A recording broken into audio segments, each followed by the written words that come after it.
ಪ್ರಣಾಮಗಳು. ಪ್ರಣಾಮಗಳು ಪ್ರಣಾಮಗಳು.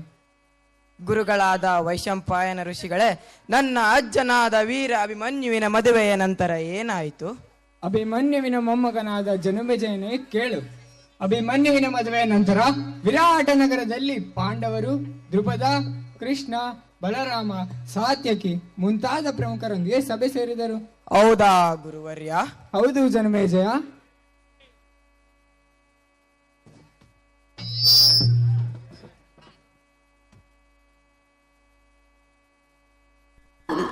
Here we go.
कृष्णं वन्दे जगद्गुरुं माधव त्रिभुवन जनप्रियम्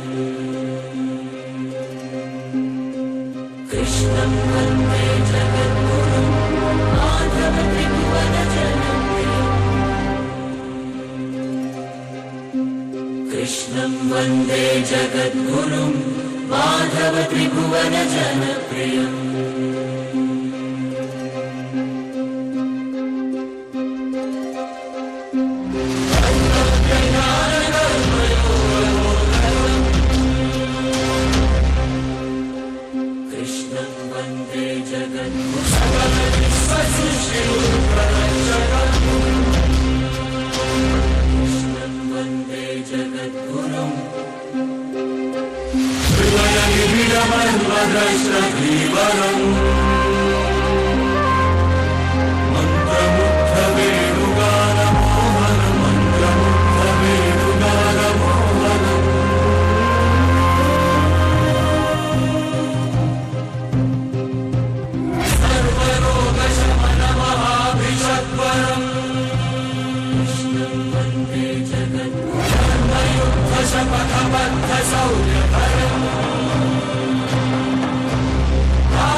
ಧರ್ಮರಾಯ, ಹೇಳಿ ಶ್ರೀಕೃಷ್ಣ ಪರಮಾತ್ಮ.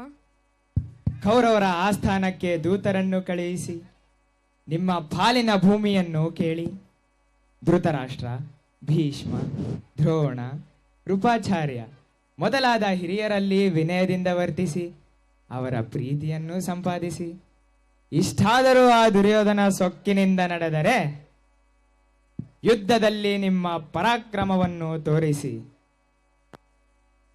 ಹೌದೇ ಬಲರಾಮ?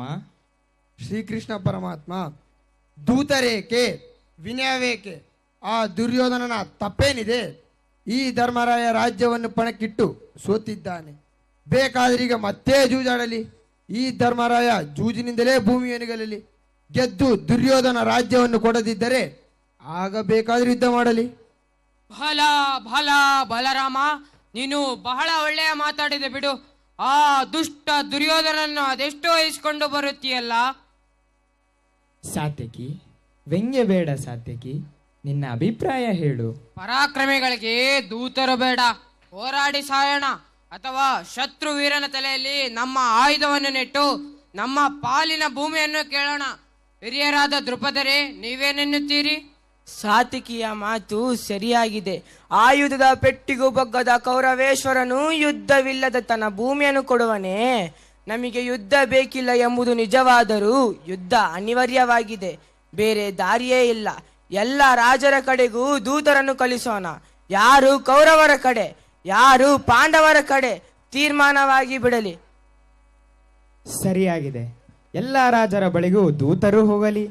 ನನ್ನ ಅಳಿಯನಾದ ಅಭಿಮನ್ಯುವಿನ ಮದುವೆ ಮುಗಿದಿದೆ. ಇನ್ನೇನು ನಾನು ದ್ವಾರಕಕ್ಕೆ ಹೊರಡುವೆ.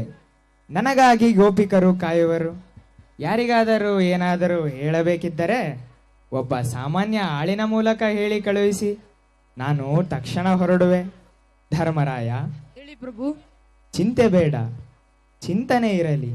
ಯೋಚಿಸಬೇಡ, ಹಾಗಂತ ಯೋಚಿಸುವುದನ್ನೂ ಬಿಡಬೇಡ. ಕ್ಷೇಮವಾಗಲಿ ನಿಮಗೆ, ನ್ಯಾಯ ದೊರಕಲಿ ನಿಮಗೆ.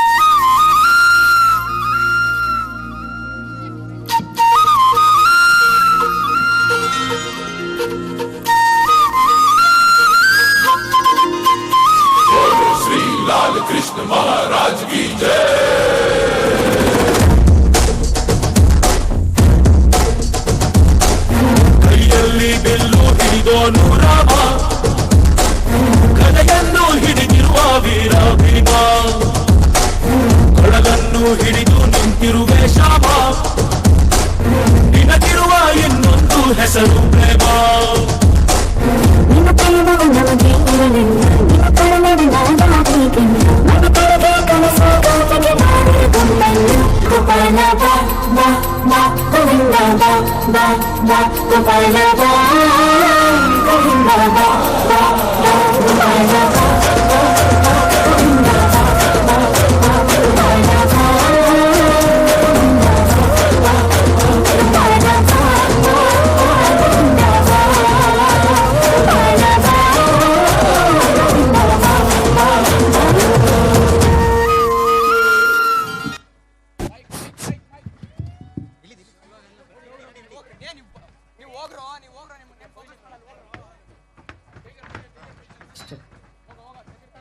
ಮೈಕ್ ಚೆನ್ನಾಗಿದೆ, ಚೆನ್ನಾಗಿದೆ.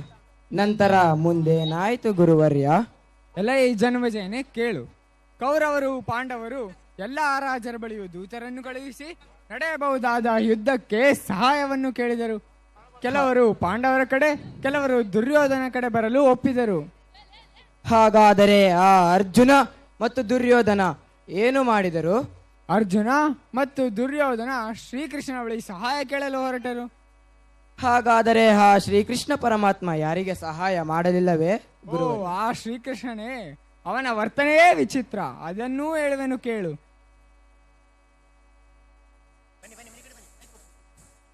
ಬಳಿ ಬಳಿ ಬಳಿ ರಾ ಬಳಿ ಸಾಹೋರೆ ಬಾಹುಬಲಿ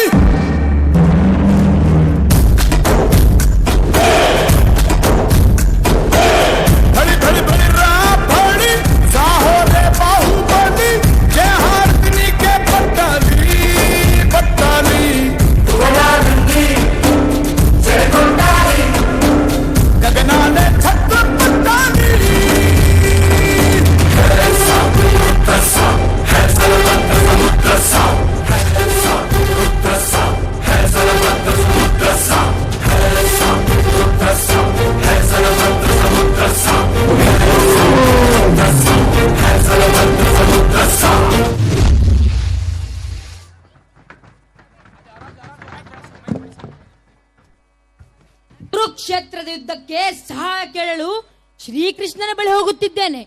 ದ್ವಾರಕ ದೂರವಿದೆ, ಅದಕ್ಕಾಗಿ ಬೆಳಗ್ಗೆ ಬೇಗ ಹೊರಟೆ. ಶ್ರೀಕೃಷ್ಣ ಅಂದು ಸಭೆಯಲ್ಲಿ ಏನಂದ? ಆಳಿನ ಮೂಲಕ ಹೇಳಿ ಕಳಿಸಿದರೆ ಸಾಕು ಎಂದ. ಶ್ರೀಕೃಷ್ಣನ ಬಳಿ ಆಳನ್ನು ಕಳಿಸುವೆ? ಇಲ್ಲ, ನನ್ನ ಭಾವನಾದ, ಸ್ನೇಹಿತನಾದ, ಹೆಚ್ಚೇನು ನಮ್ಮ ಸಂರಕ್ಷಕನಾದ ಶ್ರೀಕೃಷ್ಣನನ್ನು ಕರೆಯಲು ಸಾಮಾನ್ಯ ಆಳುಗಳ ಮೂಲಕ ಕಳಿಸುವುದೇ ಸಾಧ್ಯವಿಲ್ಲ. ಅದಕ್ಕಾಗಿ ನಾನೇ ಹೊರಟೆ. ಯಾರು?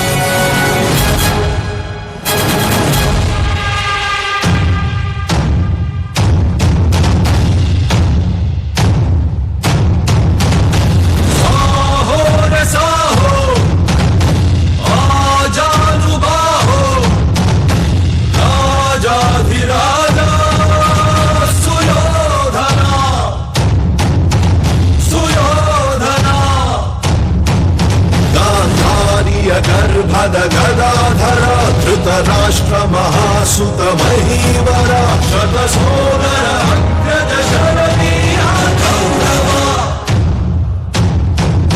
ಗೌರವ.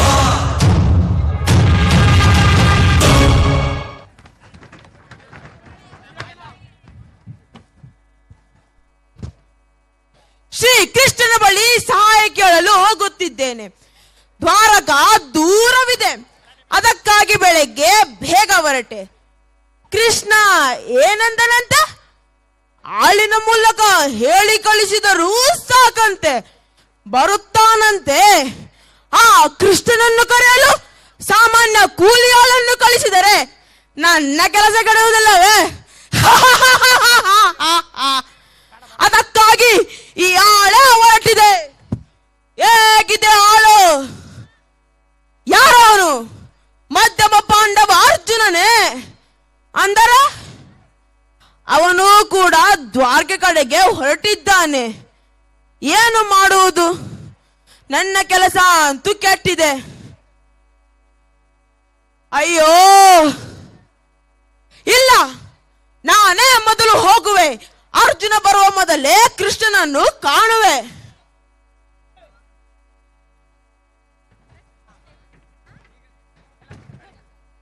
ಇಬ್ಬರು ಬರುತ್ತಿದ್ದಾರೆ, ಬರಲಿ ಬರಲಿ. ನಾನು ಎಲ್ಲರಿಗೂ ಸಮ, ಎಲ್ಲರಿಗೂ ಪ್ರಿಯ. ಅವರವರ ಸ್ವಭಾವಕ್ಕೆ ತಕ್ಕಂತೆ ಅವರಿಗೆ ಫಲ ಲಭಿಸಲಿ. ಮಾನವ ನಟಿಸುವುದೇ ಹೆಚ್ಚು, ತನ್ನನ್ನು ತಾನು ಇರುವಂತೆ ತೋರಿಸಿಕೊಳ್ಳುವುದು ಬಹಳ ಕಡಿಮೆ. ಅವರಿಬ್ಬರು ಬರಲಿ. ನಾನು ಈಗ ನಿದ್ರಿಸುವಂತೆ ನಟಿಸುತ್ತೇನೆ. ಅವರ ಇಬ್ಬರ ಸ್ವಭಾವವನ್ನು ಗಮನಿಸೋಣ.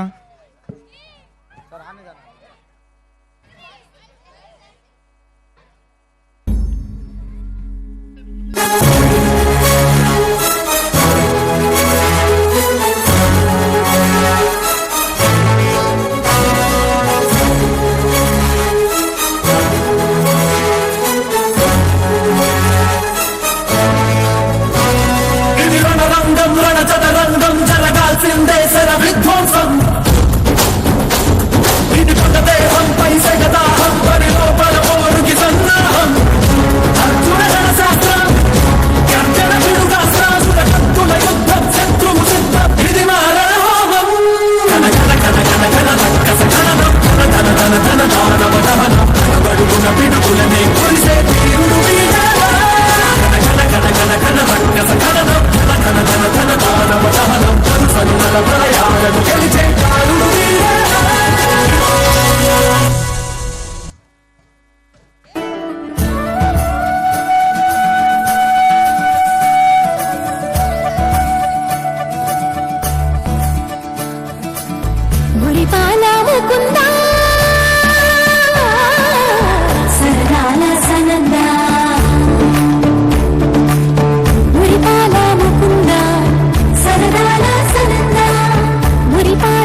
ಅಂತೂ ನಾನೇ ಮೊದಲು ಬಂದೆ. ಏನಿದು, ಈ ಕಳ್ಳ ಕೃಷ್ಣ ನಿದ್ರಿಸುತ್ತಿದ್ದಾನಲ್ಲ? ಎಬ್ಬಿಸಲೇ? ಬೇಡ ಬೇಡ, ಕಾಯೋಣ ಕಾಯೋಣ. ಎಷ್ಟು ಹೊತ್ತು? ಬೇಗ ಹೇಳಬಾರದೆ ಈ ಕಳ್ಳ ಕೃಷ್ಣ? ಹುಷ್, ನಾನು ಎಲ್ಲಿ ಕೂರಲಿ? ಈ ಆಸನದಲ್ಲಿ ಕೂಡುತ್ತೇನೆ.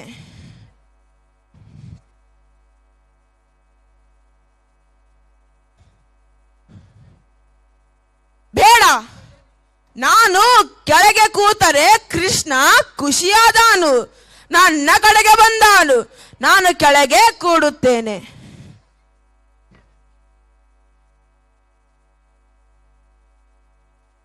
ಇಲ್ಲ, ಇಲ್ಲಿ ಆಸನಗಳು ಖಾಲಿ ಇವೆ ಅಲ್ಲ. ಅರ್ಜುನ ಬಂದು ಮೇಲೆ ಕೂತರೆ, ನಾನು ಕೆಳಗೆ ಕೂತರೆ ಈ ದುರ್ಯೋಧನ ಮರ್ಯಾದೆ ಗತಿಯೇನು? ಇಲ್ಲ, ನಾನು ಮೇಲೆ ಕೂರುತ್ತೇನೆ.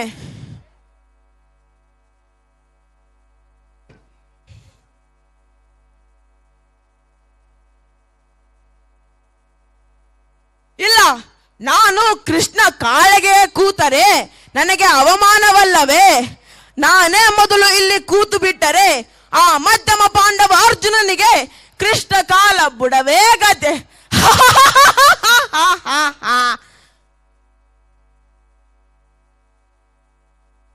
ಅಬ್ಬಾ, ಅಂತೂ ನಾನೂ ಬಂದೆ.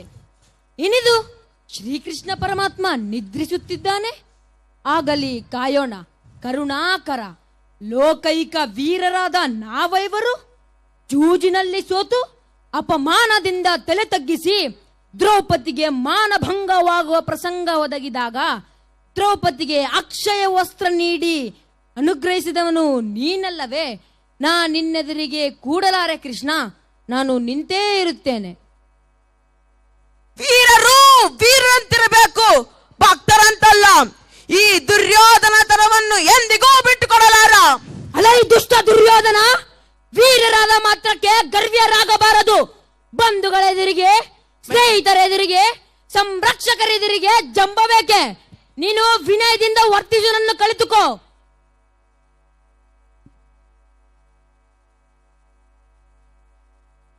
ಓ ಪಾರ್ಥ, ಯಾವಾಗ ಬಂದೆ?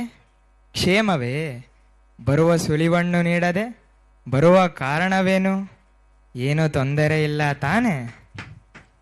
ಮುರಾರಿ, ಸರ್ವರೂ ಕ್ಷೇಮ, ಸರ್ವವೂ ಕ್ಷೇಮ. ನಿನ್ನ ಕರುಣೆಯ ವಜ್ರ ಪಂಜರದ ರಕ್ಷೆಯಲ್ಲಿರುವ ನಮಗೆ ಯಾವ ಅಪಾಯವೂ ಇಲ್ಲ. ಕೃಷ್ಣ ಪರಮಾತ್ಮ, ನಾನು ಬಂದಿದ್ದೇನೆ. ನನ್ನನ್ನು ಸ್ವಲ್ಪ ಗಮನಿಸಿ. ಅಷ್ಟೇ ಅಲ್ಲ, ನಾನೇ ಮೊದಲು ಬಂದದ್ದು. ಬೇಕಾದರೆ ಆ ನಿನ್ನ ಮಧ್ಯಮ ಪಾಂಡವ ಅರ್ಜುನನನ್ನು ಕೇಳಿ. ಓ ದುರ್ಯೋಧನ, ಯಾವಾಗ ಬಂದೆ? ಏನಿದು ದಿಢೀರಂತ ಆಗಮನ? ನೀವಿಬ್ಬರು ಏಕಕಾಲಕ್ಕೆ ಬಂದಿದ್ದೀರಿ. ನಿಮ್ಮಿಬ್ಬರ ಮಧ್ಯೆ ಸೌಹಾರ್ದ ಏರ್ಪಟ್ಟಿತೆ. ಹಾಗಾದರೆ ನನಗೆ ತುಂಬಾ ಸಂತೋಷ. ಸೌಹಾರ್ದವೇ? ಅದು ಪಾಂಡವರೊಂದಿಗೆ ಎಂದೆಂದಿಗೂ ಸಾಧ್ಯವಿಲ್ಲ. ಕೆಲವೇ ದಿನಗಳಲ್ಲಿ ಯುದ್ಧ ನಡೆಯಲಿ. ನಾನು ನಿನ್ನ ಬಳಿ ಸಹಾಯ ಕೇಳಲು ಬಂದಿದ್ದೇನೆ. ನಿನ್ನ ಅಭಿಪ್ರಾಯವೇನು ಕೃಷ್ಣ? ನಿನ್ನಿಂದ ಸಹಾಯ ಬಯಸಿದ ನನಗೆ ಯಾವ ಭರವಸೆ ನೀಡುವೆ? ಹೌದು ಕೃಷ್ಣ, ನಮ್ಮ ಕೋರಿಕೆಯೂ ಅದೇ. ನಮಗೆ ನಿಮ್ಮ ಸಹಾಯ ಬೇಕು ಪ್ರಭು. ಎಲ್ಲ ಪಾಂಡವರ ಪ್ರಾರ್ಥನೆಯೂ ಅದೇ. ನನ್ನನ್ನು ಎಲ್ಲರೂ ಸ್ನೇಹಿತ, ಪ್ರಿಯ ಎಂದು ಕರೆಯುತ್ತಾರೆ. ನಾನು ನಿಮ್ಮಿಬ್ಬರಿಗೆ ಸಮಾನ ಸಹಾಯ ಮಾಡಲು ಸಿದ್ಧನಿದ್ದೇನೆ. ನಾನು ನನ್ನ ಬಲವನ್ನು 2 ಭಾಗವಾಗಿ ವಿಂಗಡಿಸಿದ್ದೇನೆ. ಮೊದಲನೆಯ ಭಾಗ, ನಾನು ಯುದ್ಧದಲ್ಲಿ ಯಾವುದೇ ಆಯುಧ ಹಿಡಿಯುವುದಿಲ್ಲ, ಜೊತೆ ಮಾತ್ರ ಇರುತ್ತೇನೆ. ಎರಡನೆಯ ಭಾಗ, 10 ಲಕ್ಷ ಪರಮಶೂರರಾದ ನನ್ನ ಮಕ್ಕಳು ಯುದ್ಧ ಮಾಡುತ್ತಾರೆ. ಈಗ ಹೇಳಿ, ನಾನು ಬೇಕೋ ಅಥವಾ ನನ್ನ 10 ಲಕ್ಷ ಪರಮಶೂರರಾದ ನನ್ನ ಮಕ್ಕಳು ಬೇಕೋ? ಆಯ್ಕೆ ನಿಮ್ಮದ್ದು. ಶ್ರೀಕೃಷ್ಣ ಪರಮಾತ್ಮ, ನಮಗೆ ನೀನೇ ಬೇಕು. ನಿಲ್ಲು. ಮೊದಲು ಬಂದವನು ನಾನು. ಮೊದಲ ಆಯ್ಕೆಯ ಅವಕಾಶವು ನನ್ನದ್ದು. ನಾನು ನಿನಗಿಂತ ವಯಸ್ಸಿನಲ್ಲಿ ಚಿಕ್ಕವನು. ಮೊದಲ ಅವಕಾಶ ನನಗಿರಲಿ. ವಾದ ಬೇಡ. ಮೊದಲು ಬಂದದ್ದು ದುರ್ಯೋಧನ ಆದರೂ ನನಗೆ ಮೊದಲು ಕಂಡದ್ದು ಪಾರ್ಥ. ಅವನು ವಯಸ್ಸಿನಲ್ಲಿ ನಿನಗಿಂತ ಚಿಕ್ಕವನಲ್ಲವೇ? ಅದಕ್ಕಾಗಿ ಆರಿಸಿಕೊಳ್ಳುವ ಅವಕಾಶ ನಿನ್ನದಾಗಲಿ. ಶ್ರೀಕೃಷ್ಣ ಪರಮಾತ್ಮ, ನೀನಿಲ್ಲದೆ ಸೈನ್ಯ ಎಷ್ಟು ದೊಡ್ಡದಿದ್ದರೇನು ನನಗೆ ಬೇಡ. ನನಗೆ ನೀನೇ ಬೇಕು ಪ್ರಭು. ತೊರೆದು ಜೀವಿಸಬಹುದೇ ಹರಿಣಿನ್ನ ಚರಣಗಳ, ತೊರೆದು ಜೀವಿಸಬಹುದೇ ಹರಿಣಿನ್ನ ಚರಣಗಳ. ಹುರ್ರಾ! ನನ್ನ ಇಷ್ಟೇ ನೆರವೇರಿತು. 10 ಲಕ್ಷ ಶೂರರ ಪಡೆ ನನ್ನ ಕಡೆ. ನನ್ನ ಅದೃಷ್ಟಕ್ಕೆ ಕೊನೆಯೇ ಇಲ್ಲ. ಕೃಷ್ಣ, ತುಂಬಾ ಸಂತೋಷ. ಕೊಟ್ಟ ಮಾತು ತಪ್ಪಬೇಡ. ನಿರಾಯುಧನಾದ ನಿನ್ನನ್ನು ಕಟ್ಟಿಕೊಂಡು ನನಗೇನು ಲಾಭ? ನನಗೆ ನಿನ್ನ ಸೈನ್ಯ ಬೇಕು. ಹಾಗೆ ನಿಮ್ಮ ಅಣ್ಣನಾದ ಬಲರಾಮನು ನನ್ನ ಕಡೆ, ಗೊತ್ತೋ? ನಾನು ಅವನನ್ನು ಕಂಡು ಅವನನ್ನು ನನ್ನ ಪಕ್ಷಕ್ಕೆ ಕರೆದೊಯ್ಯುತ್ತೇನೆ. ಹಾಗೇ ಆಗಲಿ.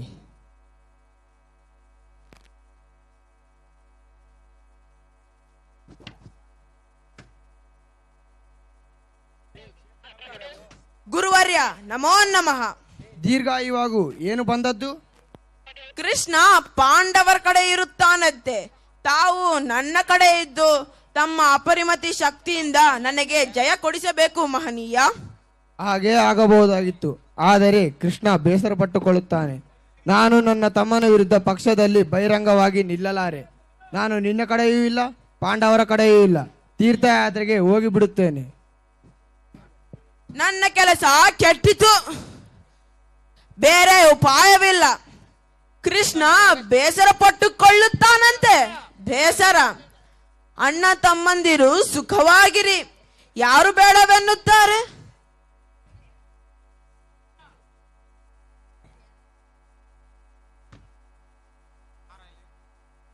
ಓ ಪಾರ್ಥ, ಏನಿದು? ನಿನ್ನ ಬುದ್ಧಿಗೆ ಮಂಕು ಕವಿಯಿತೆ. 10 ಲಕ್ಷ ಪರಮಶೂರರಾದ ನನ್ನ ಮಕ್ಕಳನ್ನು ಪಡೆಯಲು ಅವಕಾಶವನ್ನು ಕೈಯಾರೆ ಚೆಲ್ಲೆಯದಲ್ಲ. ನಿನ್ನ ಬುದ್ಧಿಗೆ ಮಂಕು ಕವಿಯಿತೆ. ನಿರಾಯುಧನಾದ ನಾನು ಯುದ್ಧದಲ್ಲಿ ನಿನಗೆ ಯಾವ ಸಹಾಯ ಮಾಡಬಲ್ಲೆ? ಸರ್ವ ಪ್ರಹರಣಾಯುಧನಾದ ಶ್ರೀಕೃಷ್ಣನೇ ನೀನು ನಮಗೆ ಬೇಕು. ನಿನ್ನ ಸೈನ್ಯಕ್ಕಿಂತ, ರಾಜ್ಯ ಭೋಗಕ್ಕಿಂತ, ಗೆಲುವಿಗಿಂತ ನಿನ್ನ ಪ್ರೀತಿ, ಆತ್ಮೀಯತೆ ನಮಗೆ ಬೇಕು ಪ್ರಭು. ರಾಜ್ಯದ ವೈಭವಗಳು ಇಂದಿರಬಹುದು, ನಾಳೆ ಹೋಗಬಹುದು. ಇಂದು ಸೋತರೂ ನಾಳೆ ಗೆಲ್ಲಬಹುದು. ಕಾಲದ ಪ್ರವಾಹದ ಸುಳಿವನ್ನು ತಿಳಿದವರಾರು?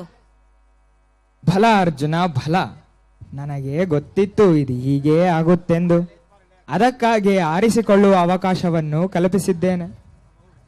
ಈಗ ಹೇಳು, ನಿರಾಯುಧನಾದ ನಾನು ಯುದ್ಧದಲ್ಲಿ ನಿನಗೆ ಯಾವ ಸಹಾಯ ಮಾಡಬಲ್ಲೆ? ಸ್ವಾಮಿ, ಸರ್ವರ ದೇಹವೆಂಬ ರಥವನ್ನು ನಡೆಸುವ ಪರಮಾತ್ಮನೇ, ನೀನು ನನ್ನ ರಥದ ಸಾರಥಿಯಾಗಿ ರಥವನ್ನು ನಡೆಸುವೆಯಾ? ನಮ್ಮನ್ನು ರಕ್ಷಿಸುವೆಯಾ? ಹಾಗೇ ಆಗಲಿ.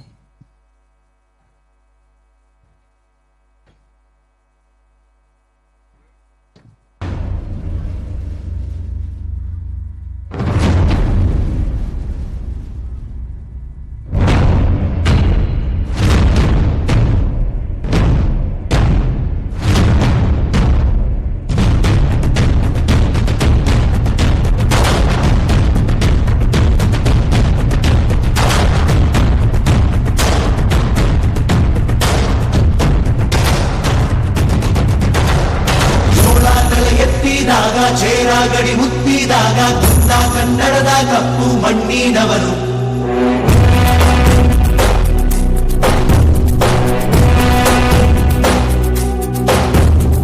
ವಜ್ರ ಬಲ್ಲಾಳರಾಯ, ಸೋಗೆ ಬಲ್ಲಾಳರಾಯ, ಕತ್ತಿಗಲೆ ಬಿತ್ತಿ ಹೋದ ವಂಶಾದವನು. ಈ ಸೀಮೆಗೆ ಶಿವ ನೀಡಿದವರವೋ,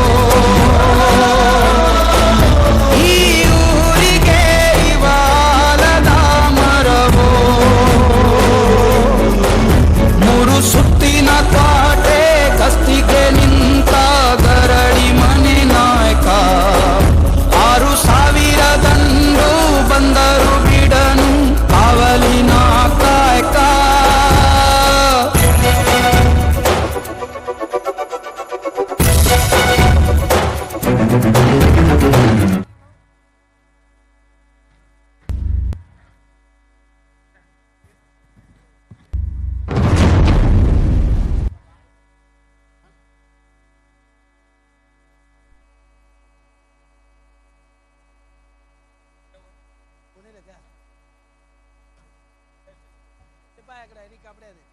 ಈ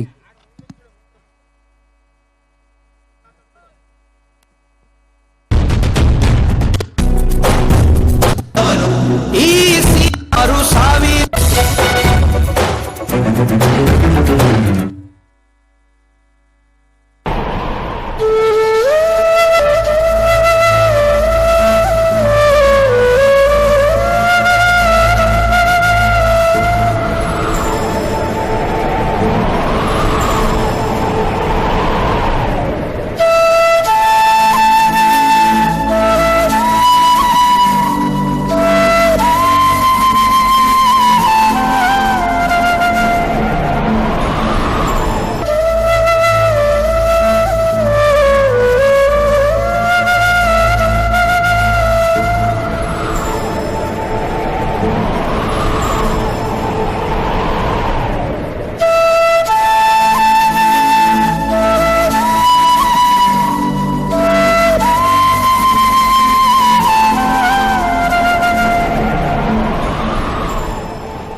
Glory.